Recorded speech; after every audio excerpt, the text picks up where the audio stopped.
Guys, Chicagoans, family, and friends, this is your PC, Charles Patton, the People's Counselor, sitting in for your favorite epidemiologist, Sister Yah Simpson. And once again, we are here to represent Tacts, the Association of Clinical Trial Services. For those of you that have been following us, you know what our mission and our message is.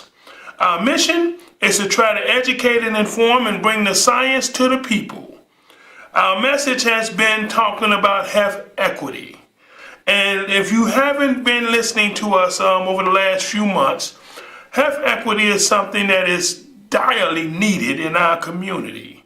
We have been talking about this conversation all of last year, and we're going to continue to talk about it until we can affect some change and galvanize the people that we need to galvanize to get this message out and that people get the things that they need. Okay, so with that being said, we are Tacts, the Association of Clinical Trial Services. If you got any questions, we can be reached at 312-961-6189, or you can do us Facebook at Tacts Us. Okay? Now, this is a call-in live show, so please feel free to call in with your comments, questions. We can be reached at 312-738-1060. Once again, that is 312-738-1060.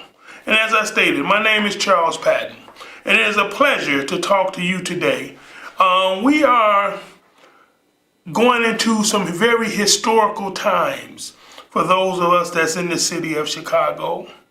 We know that this is Women's History Month, and boy, is there some women's history being made in this particular time. You know, we have two runoff candidates, black women, that are bidding for the seat of mayor. So truly, do your due diligence and be a part of this history-making event. Because if you're not getting involved, then of course we're going to continue to get what we always got. So we need to make sure that we exercise our voice. And that's not only in the political arena, but also in the health arena, in the community arena. We know that there's a lot of things going on that's disproportionately affecting people of color. We know that we are getting less health care. We're dying a lot sooner than some of our other counterparts. The education fiasco is affecting us more so than anybody else. And of course, housing. I was just listening to some information the other day that a couple of the big universities, particularly UIC and University of Chicago and other health institutions, are starting to incorporate housing as a health issue. All right, because we know that there's a lot of things going on in this city with this whole regentrification thing, but that's a whole nother conversation. But once again, it also ties into the health equities piece. Because if you have nowhere to live where you can meet your basic needs, then of course the medications or getting to doctor's appointments, having conversations with doctors, that's secondary if you ain't got nowhere to live. So we are starting to have some conversations with some people that can really affect some change, and I applaud these institutions and some of these medical facilities for incorporating that into their understanding of what it takes to stay healthy and to be healthy in this society. Okay, so with that being said, I want to talk a little bit about the next slide. And here we go. Now, once again, this is what we call with diversity comes a cure. Increased diversity in clinical trials. And we also want to talk about some of the people that's supporting us. We got the CFAR, we got Men and Women in Prison Ministries, we got the AIDS Foundation of Chicago, the National Black Health Consortium, Flow Photography and Enterprise, which is my company and my business. So truly, we have some people that we are working with. But like I said, with diversity comes a cure. So we have to start to look at how we can bridge those gaps in service, how we can start to have conversations with our elected officials, because I know we got these aldermanic people who makes up the city council that pushes a lot of agendas through, and a lot of us don't know nothing about them. You know, I was pleased to hear that we finally got a fourth service grocery store on 61st and Cottage Grove, if I'm not mistaken, because some of the language that was being used in recent months or late last year was food as medicine. Can you believe that?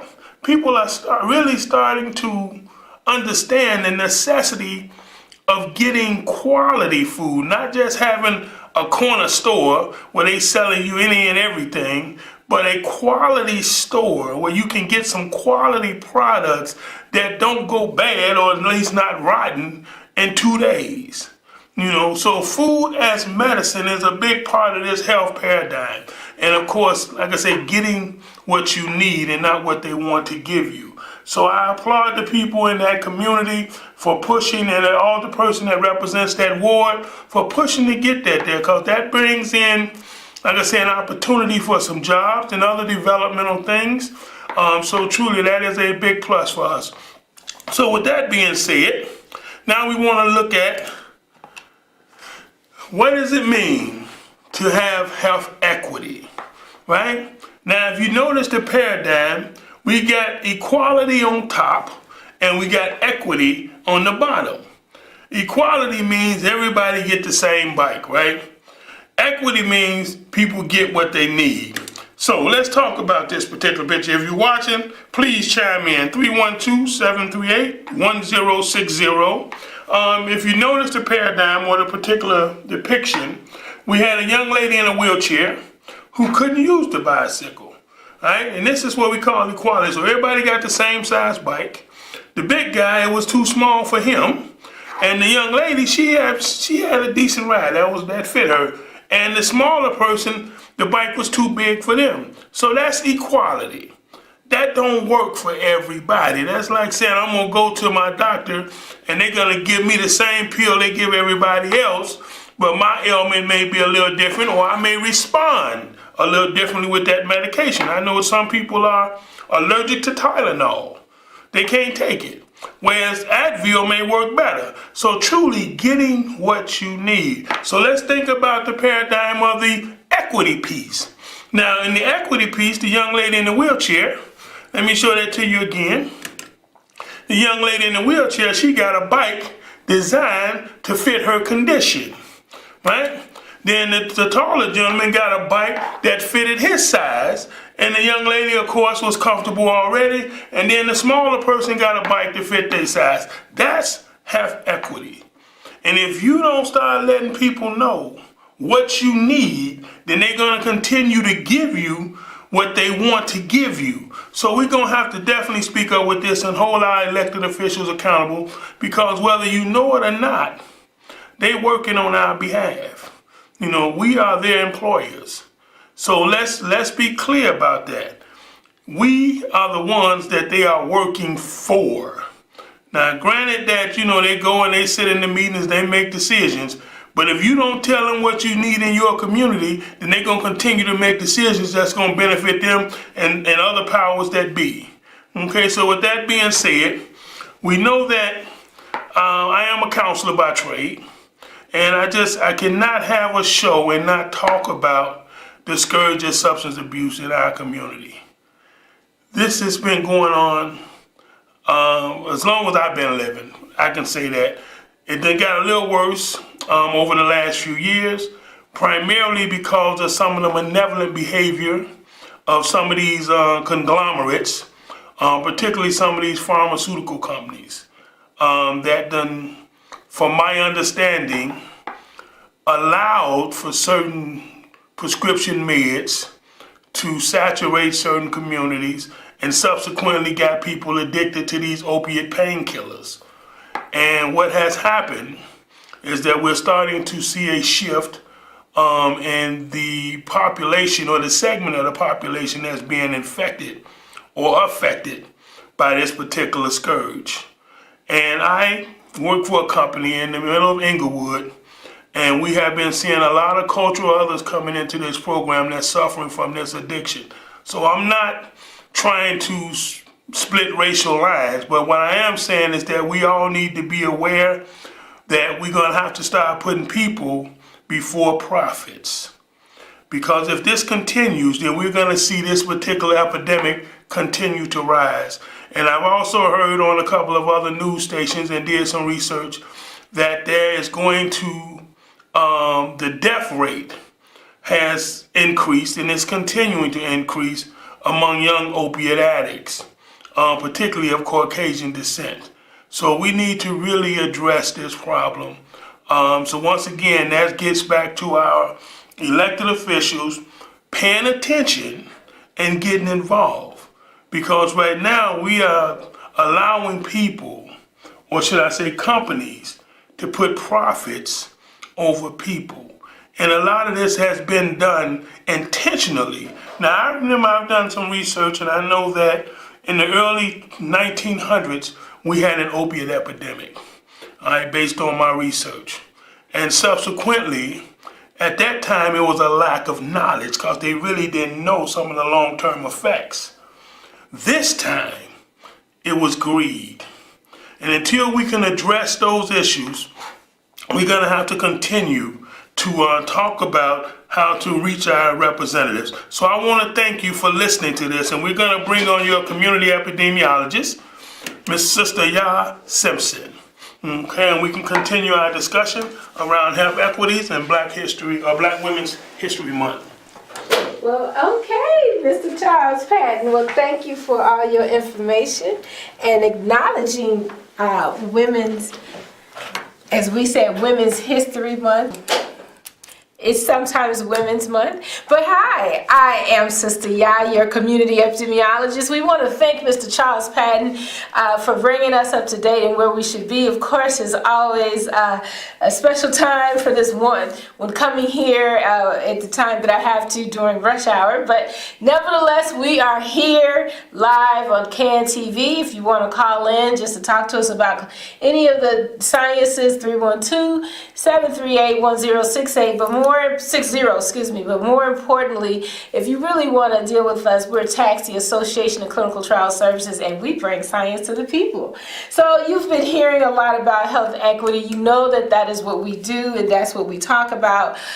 You saw these graphics, and we will continue to talk about this every show because we don't think people understand the concept and the construct of health equity. And so I try to make sure that people are getting that, and more importantly, that we are looking for our liberation. So I'm moving from talking about equality to liberation under the guise of health literacy and equity.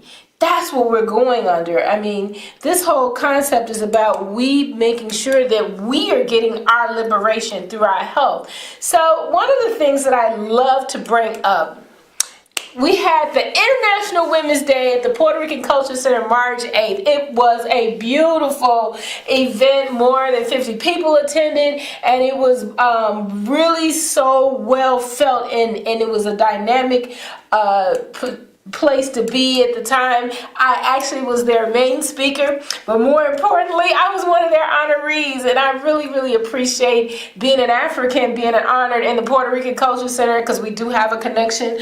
They dropped some of y'all off in Puerto Rico, and the rest of us kept going, but we all came from the continent of Africa. So I was so elated to be a part of that program, to be honored, and more importantly, to talk about some of the health issues as we talk about international women's health. So their campaign was called Balance for Better. That's what the campaign for International Women's Day was, March 8th. And I did some data runs for life expectancy, because life expectancy is a measure that helps to identify population health. Hopefully you can see this a little bit for females. Life expectancy in the U.S. was 81 years old, but compared to Puerto Rico at 84, life expectancy in Cuba is 82, higher than that of the U.S. Haiti, 65, Dominica, 80, and in Chicago, 77. Among those are 70% were Latino, 71 for blacks, For females in city of Chicago is 80, and for males is 73. So what is this all telling us? That life expectancy, even in other countries with less gross national product, is better than the United States. So the United States money is not equaling its outcome. The efficiency of what we're spending to make life better for all of its citizens is not being done effectively, as in compared to places like Cuba, who have a lower density of monies and resources, but a better life quality, a better life expectancy. And we do need to deal with that. Life expectancy is the one variable around the world that's comparable for your population's health. It's a variable based on geographics and populations, and it is a calculated variable based on time of death versus time of birth and what's in between how people live, and it's called life expectancy. There's some other variables we could have used, like years of potential life loss, but I'm not going to get into that because it's an EPI program. It's not an EPI program, but more than importantly, or most importantly, is the comparison of how we're doing in life expectancy. And in Chicago, life expectancy is 77, but as I try to show you, just go back a little bit, I rushed through it, I'm sorry, but although Chicago's life expectancy is 77 years old, for Latinos is 80, for blacks is 71. For females is 80, for males is 73. And if you were curious about what it is for whites, I think it's about 79. So again, no matter where we are, black people are there. And in this country, in this city, we're not doing as well as our counterparts, our cultural counterparts. So that's some of the things we talked about during that particular session. And I really want to offer this one. When we look at balance for better, what do we mean by women or female roles? I am having to really get into this. Transgender meaning that there are females that become males or males that become females is what we popularly see.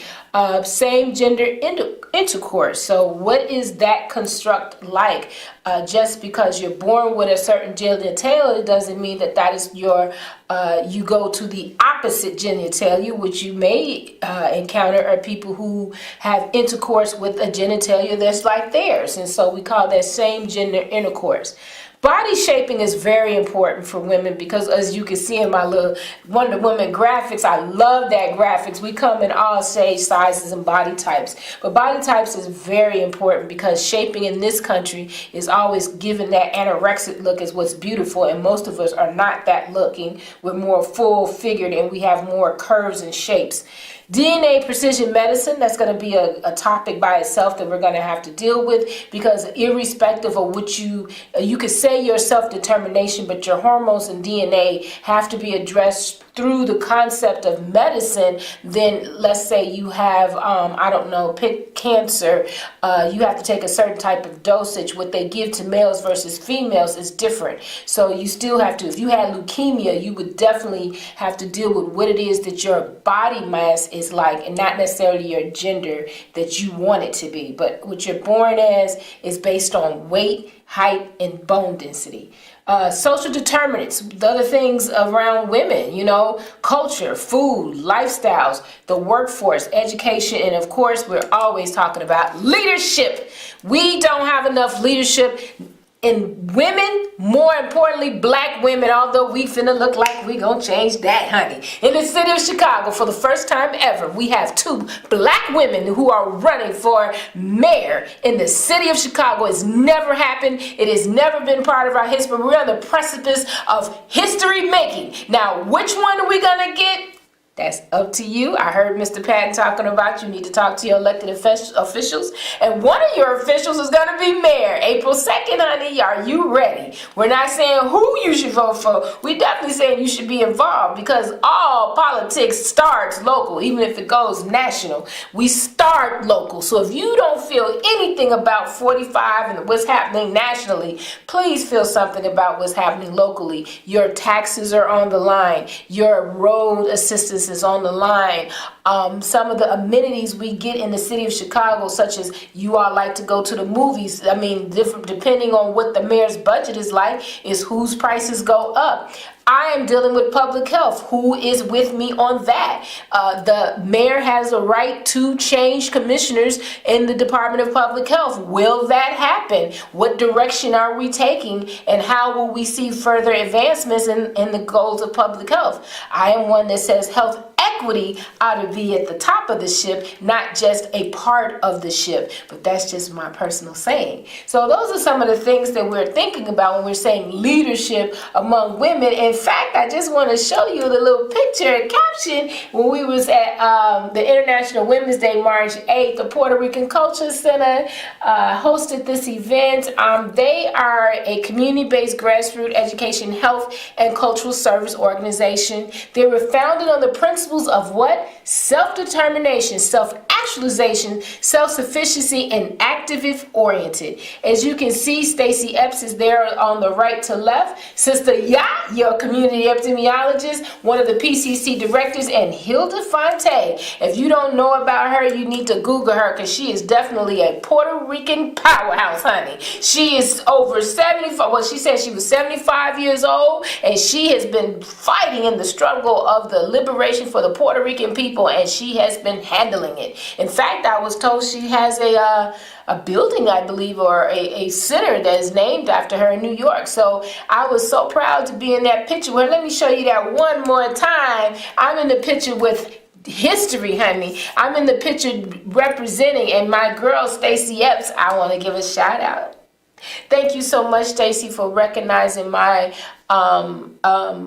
commitment to the struggle of all people realistically, but definitely to the struggle of women, and obviously African and women of African descent. So even the Puerto Rican Culture Center acknowledged the African presence within their groups as well, and had no problem with trying to and talk about honoring others outside of their group, and I was one of the first that they've ever done this for. So I am so grateful to them, and I give them a shout out for the Puerto Rican Culture Center, and we'll be working further with them in the future. So again, this was just a very quick overview, if you will, about the Better for Balance campaign that had to do with International Women's Day. I'm not sure if Mr. Patton mentioned it, but let's give a shout out to his mother for International Women's Day, Miss Amy Patton, my mother, Miss Linda Simpson, grandmother, Miss Eugene Keys, and all those women in our families who are part of our building our ancestry and lives on this earth as we move through understanding how health can be a part of health equity, improving your health through health equity. I am your favorite community epidemiologist, Sister Ya, and the next time I talk to you, we'll be talking about a brand new mayor.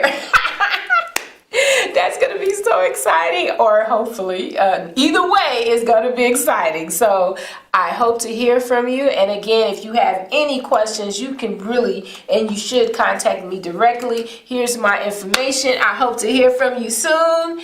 And more importantly, you keep up with us. I'm Sister Ya, your community epidemiologist. I want to thank Charles Patton, our VP, the People's Counselor. You can see our numbers are right there on the screen. If you need to contact us, please do at your earliest convenience.